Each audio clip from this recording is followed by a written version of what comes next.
हमें mean while मियाँ जावेद लतीफ़ साहब ने भी ज्वाइन किया है, सो उनको भी शामिल गुफ्तगू करेंगे, फिर थोड़ा सा आपका भी टाइम लेंगे।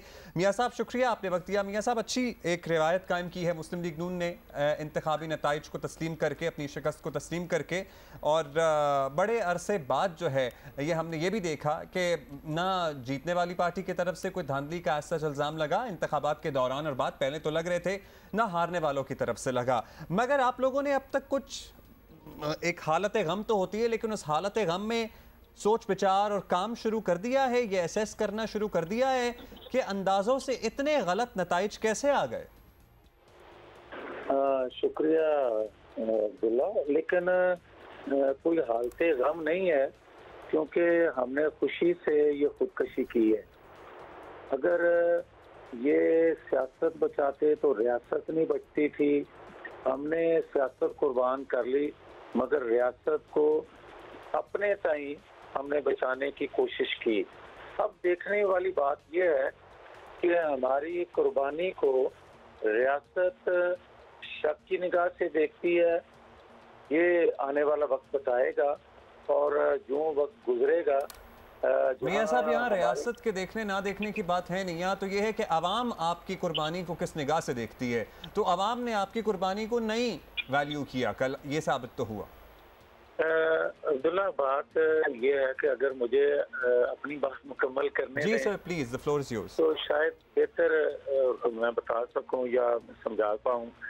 बात यह है कि जहां तक अवाम का आप बता रहे हैं, तो उसमें तो हमारी सबसे पहली गलती ये थी, मैं इसको गलती कहूँगा या इसको एक कमिटमेंट निभाने की बात है, कि जो हमने अपने लोगों को छोड़कर आने वाले लोगों को वोट दिया, टिकट दिया। हमारे वोटर ने, हमारे सपोर्टर ने उनको दिल से कबूल नहीं किया, अक्सरियत ने। ये भी एक हकीकत है। और दूसरी बात यह है कि जो महंगाई का तूफान था, जो थमने का नाम नहीं ले रहा था हमारे 2-2.5 माह में भी, उसका भी हमें सामना करना पड़ा है। वो भी एक रीज़न है कि हमारा जो वोटर सपोर्टर था वो डिफेंसिव था उस लिहाज से।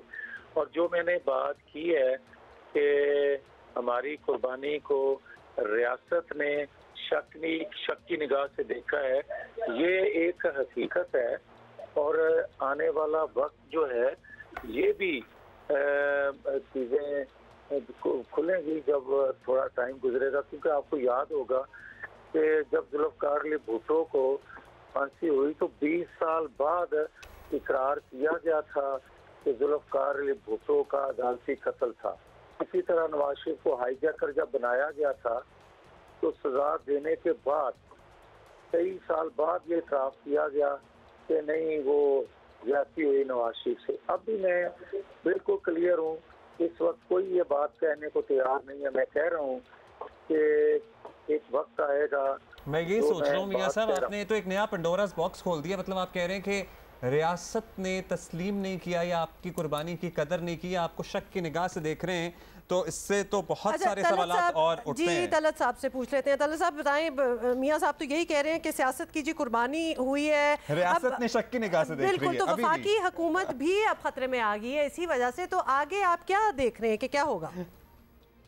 देखिए, ये जो बयानिया है ना कि हमने रियासत के लिए कुर्बानी दी है, ये इसकी कोई टांगे नहीं है इस बयानिए की।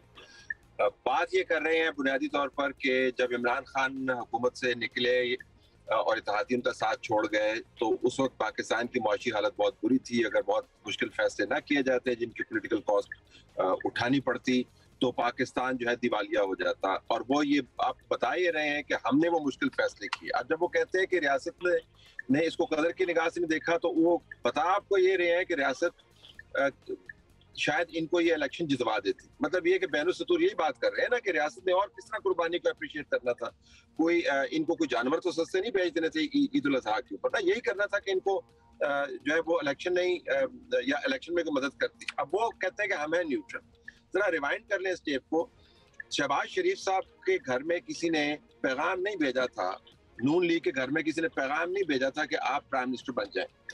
मैं आपको मुकम्मल अथॉरिटी पर बता रहा हूं कि शहबाज शरीफ साहब के सामने ये ऑप्शन रखी गई थी कि जो फैसले मुश्किल फैसले वो आपने करने हैं प्राइम मिनिस्टर बन के या इंटरिम हुकूमत ने करने हैं। तो एक नवाज शरीफ और मरियम नवाज का बयानिया ये भी था, मेरे ख्याल में जावेद लतीफ साहब भी उसी के अंदर शामिल होंगे या खुद वजाहत कर सकते हैं कि हमें इमरान खान की हुकूमत का बर्डन नहीं उठाना चाहिए। लेकिन उसके बाद फिर सारे के सारे लंदन भाग गए और मिन्नत तरला करने लगे नवाज शरीफ का कि जी नहीं हमने तो हुकूमत में आना है और हम ये फैसले करेंगे, उसकी कॉस्ट उठा लेंगे। वो अब इनके गले पड़ गई है। दूसरी बात ये कि रियासत अगर मुकम्मल तौर पर न्यूट्रल है तो वो सबके लिए न्यूट्रल होगी। अगर कैंडिडेट्स आपने गलत लिए हैं, जावेद लतीफ साहब के अपने हल्के के अंदर बहुत बड़ा मसला था कैंडिडेट्स का और वो खुद बहुत अच्छे तरीके से जानते हैं। मुल्तान के अंदर मसला था, लाहौर के अंदर मसला था, डीजी खान के अंदर मसला था। तो अगर आप कैंडिडेट्स ठीक नहीं रख पाते, मुश्किल फैसले करते हैं अपनी मर्जी के साथ और मफरूजा ये बनाते हैं कि रियासत आपको संभालेगी, तो रियासत आपको और रियासत ने अगर अपने आप को इंतखाबी मामलात से अलग किया है तो इस पर तो सबको शुक्र अदा करना चाहिए, क्योंकि मुस्लिम लीग नून का तो प्राइमरी बयानिया ही वोट को इज्जत दो वाला था। मियाँ साहब, अब बहुत सी कल बातें ये भी हो रही हैं, आप भी काफ़ी दफ़ा कह चुके हैं कि मियाँ नवाज शरीफ वापस आएंगे। मतलब अब जो हुआ है उसके बाद तो मियाँ साहब को आपको नहीं लगता कि वापस आना चाहिए, जो भी हालात हैं उनका सामना करना चाहिए, ताकि मुस्लिम लीग नून का कुछ सियासी मुस्तकबिल जिस पे आपका वोटर सपोर्टर बड़ा मायूस है वो कुछ पुरुम्मीद हो सके? नहीं, जहाँ तक मेरे भाई तलत हुसैन जो बात कह रहे हैं, बात वो ठीक कह रहे हैं कि इमरान खान हुकूमत का मलबा हमें अपने साथ नहीं लेना चाहिए था। ये मुस्लिम लीग के अंदर दो राय थी, मगर हमने अगर उससे इत्तेफाक किया तो जो मैंने पहले बात की कि हमने सियासत की कुर्बानी की रियासत के लिए, कि मुल्क दिवालिया हो जाता और अगर नए इंतखाबात होते भी फौरी तो कौन बचाता जब मुल्क दिवालिया हो चुका होता। मियाँ साहब, कुछ डिस्टॉर्शन है, हम आपसे मीनवाइल दोबारा बात करते हैं और तलत साहब से ज़रा गुफ्तगू कंटिन्यू कर लेते हैं। पहले तो ये दोबारा से एक दफ़ा अगर आप ज़रा फोरकास्ट अपनी दे सकें कि शहबाज शरीफ के पास अब कोई ख़ास मैंडेट रहा नहीं है अगर देखा जाए, और ख़ास तौर पे इखलाकी इख्तियार उनका अब क्या बनता है कि वो मरकज़ में रहें, इत्तेहादी हुकूमत अब का क्या जवाज़ है कि वो उधर ही बैठे रहें। एक जो निगरान हुकूमत की बात हो रही है, आप समझते हैं कि अच्छा आइडिया है कि बैठ के इनको डिसाइड कर लेना चाहिए कि इलेक्शंस करवाएं? जो इस्टेब्लिशमेंट इमरान खान के जाने के बाद जो नून लीग के साथ उनका इंटरेक्शन हुआ था, उसके अंदर जल्दी इंतखाबात IMF के मुआहदे के बाद एक बहुत बड़ी प्रपोजल थी। अब नून लीग ये जमानत मांग रही थी कि हम मुश्किल फैसले करें, मुश्किल फैसले की हम वक्ती कीमत उठाएं और उसके बाद हमें सियासी तौर पर रिकवर करने का मौका ही न मिले। ये नहीं होना चाहिए। हमें जमानत ये मिलनी चाहिए कि हमारे इत्तेहादी जो हैं वो इधर उधर नहीं होंगे और हम 1.5 साल पूरा करेंगे। और 1.5 साल के अंदर मफरूजा ये था कि आखिरी 2 क्वार्टर के अंदर आप जो बुरा इम्पैक्ट है IMF के तहत जो आपने फैसले किए हैं उनके इम्पैक्ट को आप न्यूट्रलाइज करेंगे। तो इत्तेहादी तो इधर उधर नहीं हुए, तो जमानत तो हुई, लेकिन इलेक्शन इधर उधर हो गया ना।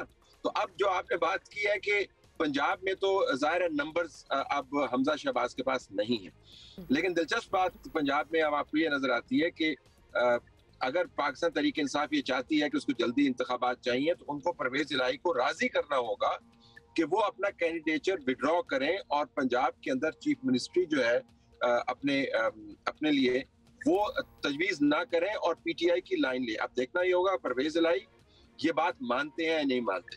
मरकज में जो मॉरल मैंडेट है मेरे ख्याल में दचका बहुत है, लेकिन अगर आप कॉन्स्टिट्यूशनली देखें और पॉलिटिकली देखें तो मरकज के ऊपर कोई बराह रास्त असर नहीं पड़ता। लेकिन अगर इस मैंडेट के बाद इमरान खान ने जो कल उन्होंने बात की, इसरार किया, इस्टेब्लिशमेंट के ऊपर जोर डाला कि आपने जल्दी इंतखाबात करवाने हैं, तो इस्टेब्लिशमेंट को दोबारा से शहबाज शरीफ के साथ इंगेज होना पड़ेगा और कहना पड़ेगा कि हालात इस किस्म के बन गए हैं कि मुल्क मुतहम्मल नहीं हो सकता और आप नए इंतखाबात की तरफ जाएं।